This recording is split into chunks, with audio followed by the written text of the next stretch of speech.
Okay, I'm here in Delphi, Indiana. These are the two girls that were killed. I believe this is going to be Libby German.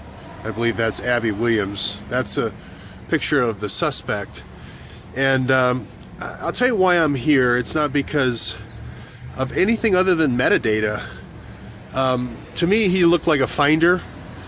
Somehow I don't think he by himself on this railroad bridge was able to trap both of these girls. One's 14, I think Libby was 14, I think she was 13. The metadata that disturbs me about this case is that the parents weren't allowed to speak publicly until just now. This happened on Valentine's Day, or the day before Valentine's Day. And what's odd about that is it's almost 2.5 months later now that the parents are finally speaking. And that, to me, in metadata terms, that immediately put my interest on this case. I'll pan around here a little bit and show you this little town here of 3,000 people. It's beautiful.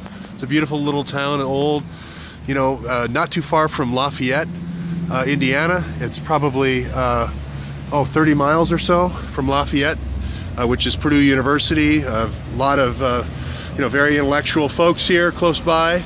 The other thing that bothered me is time of death. I mean, I really didn't get a time of death from the coroner. I really didn't get a description of how the murders occurred, if they were strangled, if they were stabbed. I know that's gruesome, but it helps piece together a modus operandi, and you can start comparing it to other cases when you have modus operandi. The other thing is autopsies. I didn't see an autopsy for the case, so immediately I'm drawn to these cases where there's a lack of information. There was a metadata. There's 100,000 tips that came in for this case. 100,000. The police have not released any of those tips.